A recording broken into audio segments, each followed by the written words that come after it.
Assalamualaikum Buya. Waalaikumsalam warahmatullahi wabarakatuh. Saya ingin konsultasi tentang pernikahan. Saya hamba Allah dari Pontianak, Kalimantan Barat. Insya Allah bulan depan saya akan melaksanakan pernikahan. Orang tua saya sudah bercerai. Saya ikut dengan ibu saya dan bapak saya masih ada.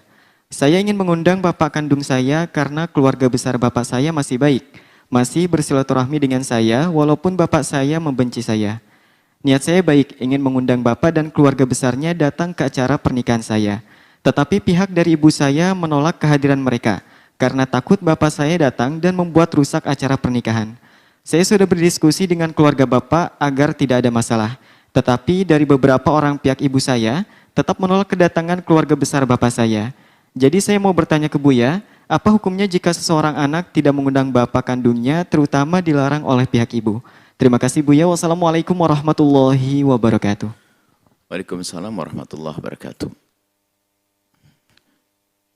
Di dalam Islam, kalaupun terjadi perceraian antara suami istri, itu seharusnya memang tidak ada istilahnya broken home. Berantakannya anak karena perpisahan orang tua itu seharusnya tidak boleh ada.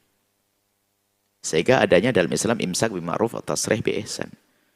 Jika seorang wanita dalam rengkuhanmu, maka harus kau muliakan dia.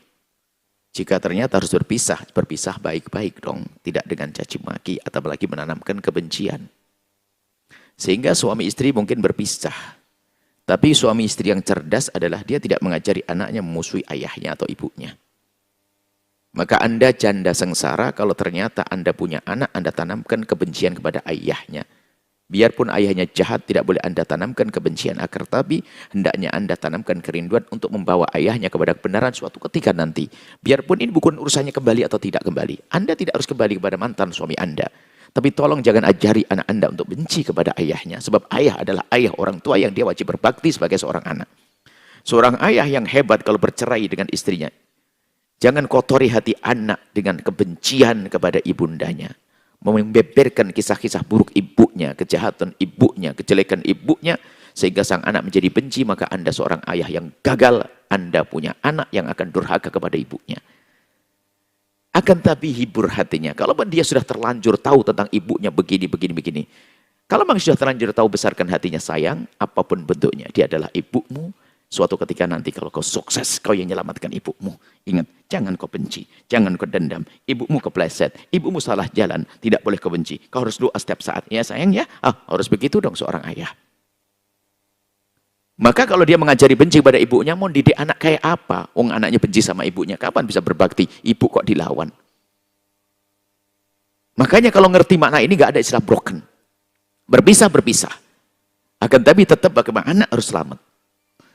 Ini. Tetapi tidak sekarang seseorang istri, mantan istri longsor. Ayahmu tahu tidak dari kau di kandunganmu? Tidak pernah gini-gini. Ayahmu begini. Habis ya. Sampai sang ayah bencinya adalah dari ujung rambut sampai ujung kaki. Itu adalah seorang ibu gagal. Bahkan kadang bukan sampai di sini saja. Kadang dengan saudaranya seayah. Saudara seibu. Ya, diajari. Saudara seayah misalnya. Mungkin abangnya adalah ibunya beda. Karena sudah meninggal dunia. Lalu menikah dengan perempuan ini. Tok-toknya diajari, awas jangan dekat-dekat dengan abangmu, dengan itu. Padahal abangnya, bahkan kadang abangnya seayah dianggap sebagai saudara tiri. Abangmu seayah bukan saudara tiri. Contoh ayahmu, ibumu meninggal dunia, lalu ayahmu menikah lagi. Ibumu meninggal dunia, ayahmu menikah lagi. Kemudian setelah menikah ayahmu punya anak, maka anak daripada ayahmu itu bukan saudara tirimu, tapi itu anak seayah beda ibu. Hai hamba Allah. Karena disebut anak tiri, saudara tiri. Saudaramu seayah, Anda punya hak besar yang harus Anda penuhi. Maka sebagai seorang ibu jangan ditanamkan kebencian. Ini kasih. Kemudian Anda anggap saja suami ayah ibu Anda tidak bisa berdamai, tapi Anda selamat. Alhamdulillah. Yang bertanya itu tidak termasuk orang broken. Karena apa? Dia masih punya cinta kepada ayah, dia cinta kepada ibu, sehingga ingin mempertemukan bagaimana. Kalau ayahku tidak aku undang, bagaimana? Nanti kalau dalam pernikahan, kalau ibu, maka kami jawab, tidak harus Anda undang ayah Anda jika ternyata nanti menjadi sebab ketidakindahan dalam resepsi pernikahan itu. Tapi Anda datang kepada ayah sebagai seorang anak minta restu. Dan sampaikan ke ayah, hatiku denganmu ayah. Tapi untuk kedatangan mungkin lebih baik ayah tidak usah datang. Nanti setelah jadi, mantu akan saya bawa ke ayah. Saya setorkan mukanya ke ayah nanti. Jadi gitu, jadi dijanjikan ayah dengan kebaikan tanpa harus didatangkan. Tanpa harus didatangkan. Bahkan seharusnya, hal begini nih mohon maaf pendidikan juga. Sebagai seorang ayah harus tahu diri dong. Atau seorang ibu tahu diri. Misalnya, anggap saja dibalik. Anaknya selama ini dengan sang ayah. Dirawat oleh sang ayah, kemudian akan terjadi pernikahan. Sementara sang ayah kan punya istri yang baru. Sudah pisah. Kemudian sang anak ini sudah dekat sama istri barunya sang ayah. Ingin membuat sebuah pernikahan, resepsi dan sebagainya. Maka mohonlah sebagai ibunya harus ngalah. Mungkin saya harus korban perasaan. Aku tidak bisa mendampingi anakku. Karena apa? Aku memang jarang dekat dengan anakku. Dan jangan tiba-tiba datang, tiba-tiba, oh akan ribut. Di besan nanti apaan ini? Ribut ini. Jadi biarkan anak kita, anak Anda membuat resepsi dengan ibu tirinya, dengan ayah kandungnya. Anda melihat dari jauh dengan doa. Jangan langsung nempel, itu kan anakku, aku harus datang. Itu kadang menjadikan gelisah sang anak. Karena apa? Memang mungkin seorang ibu selama ini tidak pernah ngurusi sang anak. Yang ngurusi ibu tirinya. Sehingga selama ini ibu tirinya yang membesarkannya.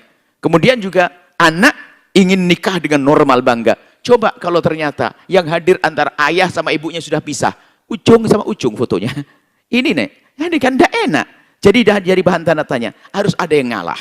Atau sebaliknya. Jika seorang anak itu ternyata hidup dengan ibunya, kemudian ingin membuat pernikahan, sang ibu mungkin sudah punya suami lagi. Kemudian sang suaminya juga mencintai sang anak, ingin buat pernikahan. Ayah paham deh, ngelihat dari jauh. Bahkan bersyukur ada orang mewakili aku sebagai ayah. Biarpun kau ayah yang sejati, aku adalah walinya. Tapi untuk menjaga perasaan orang banyak, anakku dan istriku, maka aku ngalah. Nggak ada masalah.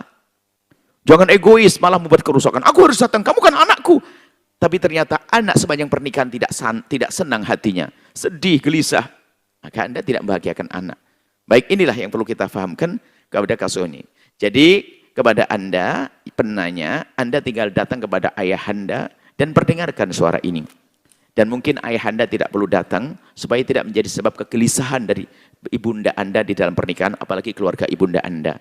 Artinya jangan lagi digores luka lama itu. Biarkan tertutup dan selesai. Karena itu nanti akan membuka luka lama lagi, perang lagi, ribut lagi. Sudah diam jauh-jauhan selesai. Yang penting Anda baik dengan ayah dengan cara Anda baik dengan ibu Anda dengan cara Anda. Selesai.